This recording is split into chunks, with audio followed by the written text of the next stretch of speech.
Peut-on vraiment quitter un CDI, un poste fixe comme on dit en Italie, sans perdre sa sécurité, sans perdre ses droits et sans se mettre en danger? Quand j'ai quitté mon CDI en Italie, je ne suis pas parti les mains vides. Je suis parti avec 37 000 € et un bien immobilier qui s'autofinance. Je n'ai pas fait mon travail. J'ai préparé ma sortie. Et aujourd'hui, je vais t'expliquer comment. Peu importe que tu sois en Allemagne, en France, en Belgique, tu peux copier ma stratégie et l'adapter au contexte dans lequel tu es. Bienvenue sur Happy Happy Solution. Ici, je parle de mindset, je parle de stratégie et je parle de bien-être.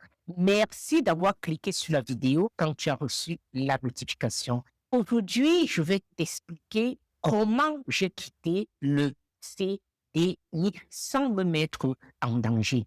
Première chose, pourquoi est-ce que j'ai quitté le rêve du CDI? Né de la diaspora, c'est un rêve avoir un CDI. Parce que psychologiquement parlant, ça nous donne l'impression d'être en sécurité.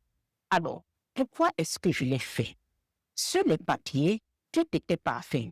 La stabilité, le salaire, la sécurité. Mais à l'intérieur, je me sentais bloqué. Je sentais que je n'étais pas en train de m'exprimer au mieux. J'avais l'impression de vendre mon temps sans jamais construire quelque chose pour moi. Et surtout, cette boule que j'avais dans le ventre le dimanche soir m'a fait comprendre que ce rêve n'était pas le mien. Comment je me suis préparé avant de quitter mon CDI? La première chose que j'ai fait, j'ai testé un revenu hors de mon salaire. Le soir et le week-end, j'ai lancé un e-commerce sur la plateforme de eBay. Au début, je vendais les choses que j'avais à la maison que je n'utilisais plus. Quand j'ai vu qu'il y avait des gens qui pouvaient acheter de l'autre côté du pays sans me connaître, tout simplement parce qu'ils étaient intéressés à l'article, j'ai pensé, alors c'est vrai que ça fonctionne ce truc-là. Successivement, j'ai commencé à vendre même les choses des amis, des voisins, tout ce que je trouvais et qu'on pouvait revendre, je le faisais et je prenais une commission. Et voilà. Donc, j'ai commencé à me générer une deuxième source de revenus différente de mon salaire. Avec cette deuxième source de revenus, je réussissais à couvrir une bonne partie de mes dépenses. Ce qui fait que ce que j'épargnais à la fin du mois, c'était presque mon salaire entier. Alors, vu que j'avais un bulletin de paye, qu'est-ce que j'ai fait? La deuxième chose, je suis allé en banque et demandé un crédit. La troisième chose que j'ai fait, j'ai acheté un bien immobilier, pas de manière hasardeuse. Je savais très bien ce que j'étais en train de faire. D'ailleurs, j'en parle dans mes vidéos sur l'immobilier, toutes les stratégies que j'applique à avoir des biens qui non seulement s'autofinancent, mais qui me génèrent également du cash flow à la fin du mois. Donc, si tu n'as pas encore eu à les regarder, va les regarder. Je crois que ça va t'inspirer. Maintenant, la question qui se posait était celle de comment quitter mon CDI sans perdre le chômage en Italie. Une fois prête, il fallait que je parte intelligemment. En Italie, quitter son travail sans stratégie, ça veut dire perdre le chômage.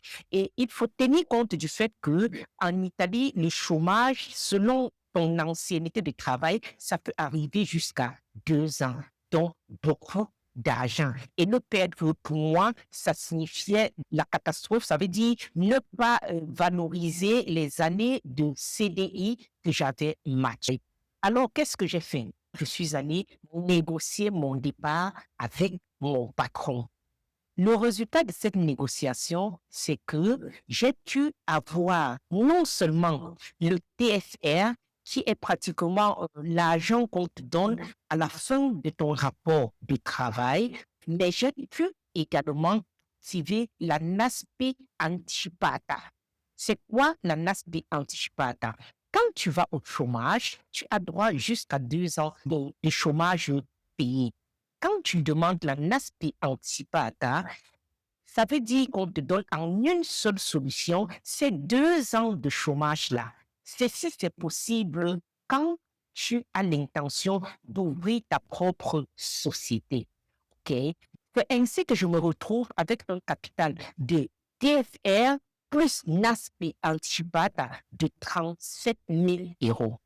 Ceci dit, est-ce que j'ai eu peur de quitter mon CDI?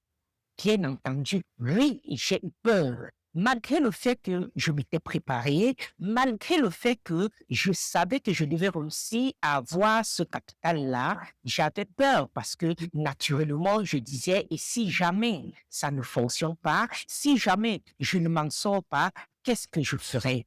Alors, dans le cas de l'Italie, quand tu te prends la NASPI Anticipata, pendant 2 ans, tu ne peux pas aller travailler comme employé de nouveau. Sinon, tu seras obligé de rembourser ce qu'on t'a donné.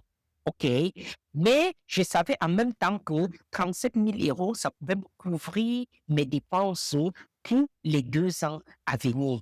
Que faut-il vraiment que quitter un CDI intelligemment? Ce n'est pas une question de courage, c'est une question de clarté mentale et de préparation. Personne ne n'est prêt. Moi non plus, je ne l'étais pas. Si tu veux avancer à ton rythme, j'ai préparé une ressource gratuite, t'aider déjà à faire le point de ta situation. Tu vas le trouver dans la description de cette vidéo. Ça te permettra de comprendre où tu es. Mais sache que tu peux quitter ton CDI sans perdre tes droits, sans perdre ta sécurité, que tes papiers ne souffrent de rien. Le concept est simple. L'Europe, l'Italie, la France, l'Allemagne a besoin des gens qui produisent de la valeur, des gens qui génèrent des revenus. Ils ont besoin des entrepreneurs et surtout, ils ne veulent pas des gens qui vivent auprès de l'État.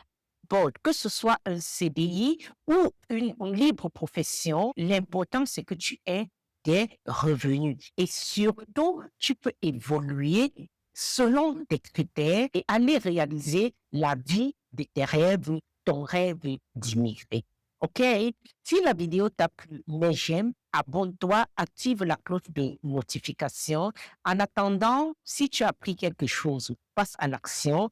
Happy mindset, happy life, happy solution. Ciao!